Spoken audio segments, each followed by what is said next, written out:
Sorry. Sorry about that. Hi, Luke. This is, I believe, your first time as a free agent, but I imagine you want to remain with the Red Wings. I mean, you're a guy that's played your entire career in Michigan. Just how important has that been for you? I mean, how much do you relish having spent your entire career, Grand Rapids, U of M, with the Red Wings? Yeah, I mean, I think I've spoken about it a lot, but growing up in Grand Rapids, growing up a Red Wings fan, and then being able to be here my whole career so far is honestly a dream come true. And I don't just say that; I mean it. I don't know what the future holds, but obviously I've loved being a Red Wing. I love being a Red Wing, and then we'll see what happens here. But it's every day that I get to put on a Red Wing sweater is a special day to me. Have you had any conversations yet with Steve about the future, and or are you kind of is part of you kind of looking forward to possibly hitting free agency and just seeing what offers or what interest there is? I think there's some mutual interest in coming back here to Detroit, but I don't know exactly how it'll play out. So I'll let that play out as it does. But I love being a part of the organization, and I would love to see it moving forward. And also this year, with the expansion draft playing a role in things, do you anticipate maybe things getting pushed back a little bit as far as signings go until after the expansion draft? I can't say for sure. I don't know exactly how that's going to work. I mean, that's a little above my pay grade, but I can see that happening. It's definitely it could be something that happens, and we'll just wait and see. I'm not going to stress out about it right now. We'll just let it play out. Thanks, Luke. Thank you. Next up, Helene St. James, Detroit Free Press. Hi, Luke. Things kind of went awry this season with early on with the five guys in COVID and then some season-ending injuries. But how much hope do you have for next season if you guys stay healthier? And obviously, we got a little window of what Joe Veleno can add, and Moritz Seider is coming in next season. That just the arc of where this rebuild is at. Yeah, I mean, I think there's a lot of reason for optimism. If you take out those 8 games where we were missing a bunch of guys, we're right in the thick of it. I'm not saying that we would have won all 8, but if you can, come out with a 500 record out of those 8 games, we're in a different spot. And, I think, if our special teams on both sides would have been a little better, some of those 1-goal games turned the other way. And, I think we're a lot closer than we were. I think we took some steps in the right directions. We had, a few games this year that I don't know what you want to call them, stinkers or whatever. That 7-1, and but I thought for the most part on a night-to-night basis we were competitive. We were in the games, and I think important for all of us, just to play in those 1-goal games. I think the year before we were just down by a lot so often that you didn't have the opportunity to feel what it was like to play in those close games. And I thought this year we did more of that. And then like you said, with these young guys coming up, it's exciting for the organization. We got a glimpse of Joe. I thought he looked really good. The development of Rass, Zadina, Cholowski, Giovanni Smith, Lindstrom. I think there's a lot of reason for optimism. And just your thoughts on Jeff being extended. Yeah, I mean, I think it's great. It's good for him. It's good for us. He's been here for 6 years now, I believe. And I think we're getting better, and it's exciting for this organization to have some stability there. Thanks, Luke. Thank you. Next up, Max Bolden with The Athletic. Hey, Luke, I'm curious, what do you see as kind of the key for you guys to score more goals going forward next year? I know that's the million-dollar question in the whole sport, but anything stand out to you? I mean, I wish I could give you an exact answer that, but I honestly, I believe, we just got to get guys to the net. We're going to have to score dirty. Obviously we're missing some guys that usually score some more goals for us. But we have to score by committee. I thought our defense was a little better this year, which allowed us to stay in games. But to take that next step, we're going to have to find ways, whether that's just more traffic in front, getting more shots on net. And I think, there other guys have talked about it, but, every player that's on the roster next year has got to be better than they were this year for us to improve. With that improvement, everyone needs a little more production. If we can get a little more scoring by committee, I think that would help a lot. So after the eternal off season last year, I think this will be the shortest off season you guys have had in some time. How does that change how you approach things? I don't think it changes the approach. I think guys are pretty regimented in what they do in the summer. They usually have a time frame. Obviously last summer was a little bit different. We just had so much time off. But I think guys will be getting back in the gym here pretty soon. And, hopefully it'll be nice that, guys are still somewhat in shape when they get back in the gym, and it won't be such a process trying to get in shape in the first place. Thanks, Luke. Yep. Thank you. Next up, Art Regner, SugarWings.com. Hi, Luke. I want to just go back to the season for a second. Your line of Adam Ernie and Darren Hellman, obviously yourself, seemed to solidify this team when the Red Wings really started to hit a stride.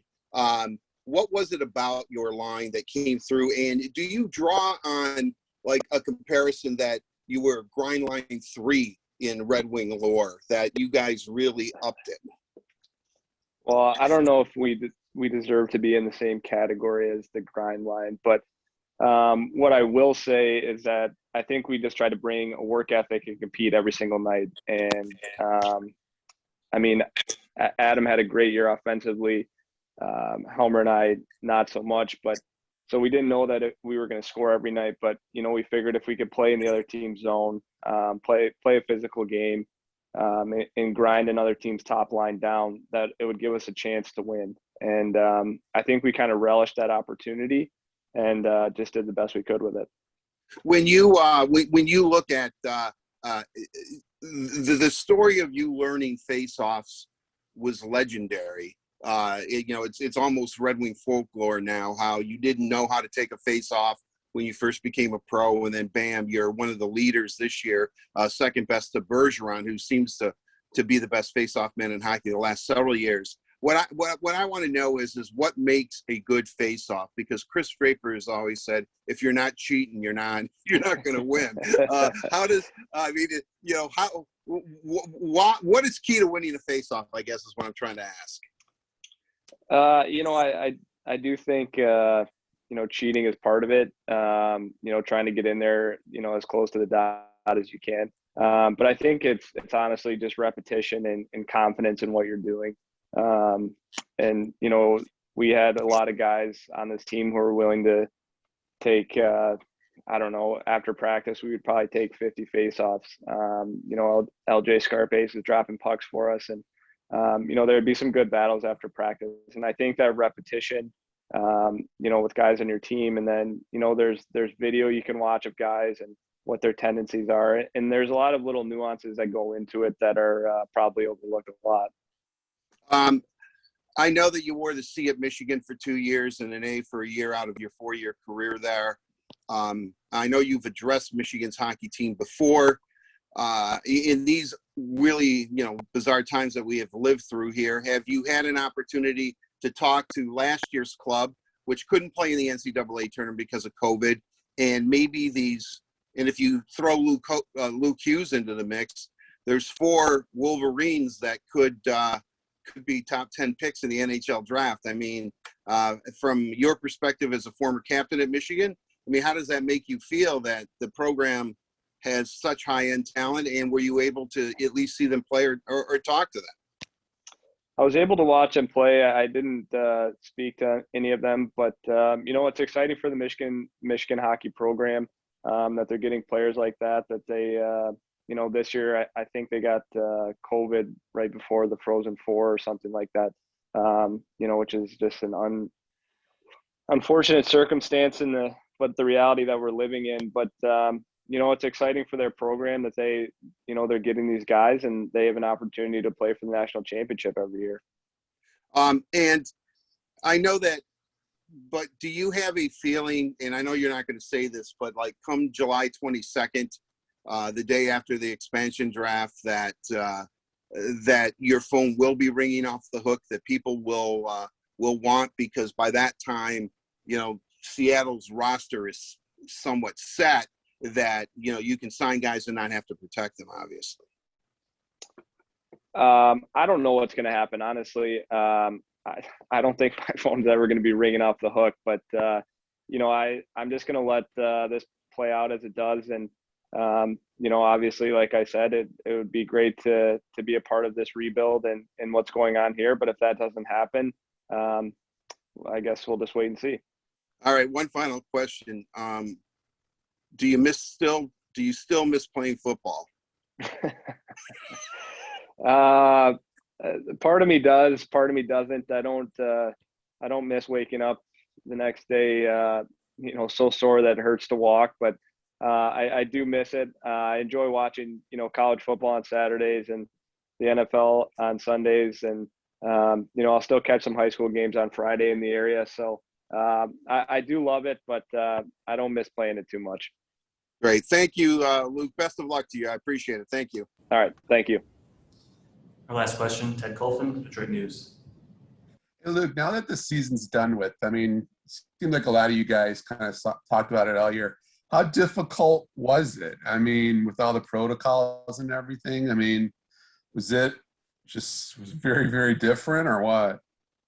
Yeah. I mean, well, first, I think, you know, got to say thank you.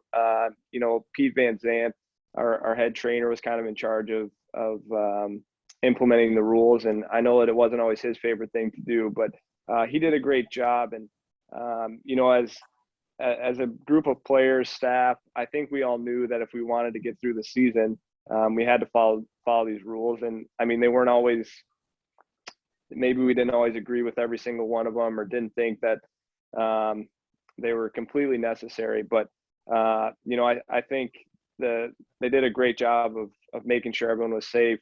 Obviously we had that little lapse in the beginning, but not much you can do when it was in the locker room. But, you know, I think it was difficult in the sense that you're in your hotel room a lot when you're on the road. There's just not much you can do. But, you know, at the same time, everyone in the league is going through the same thing. So, you know, it wasn't like we were the only ones doing it. And I think we all knew if we wanted to play hockey this season, which we all did, we had to follow the protocols. Was that the most difficult one that you're talking about? Just when you guys are on the road, it seemed like you guys were bunkered down or something. Yeah. I mean, at least when you're at home, you know, if you want to go on a walk with your dog or, you know, whatever you want to do, you have something like that. But, you know, on the road, you're by yourself, you're in your room, you know, you can't have, you know, anyone else in your room. You know, they did have a common area that you could sit in sometimes, but I think being on the road was definitely the hardest part. You know, at home, you're with your family, your wife, makes it a lot easier.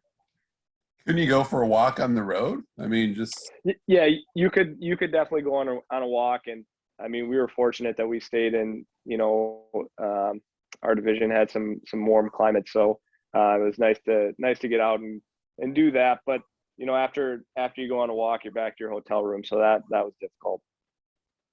all right. As far as the free agency, I mean, can you even really even envision yourself wearing anything else but a Wings uniform? I mean, seriously, I mean, the way you've talked about it the last few years and stuff, I mean, I don't know. I mean, just does that even going on the market even entice you a little bit or not?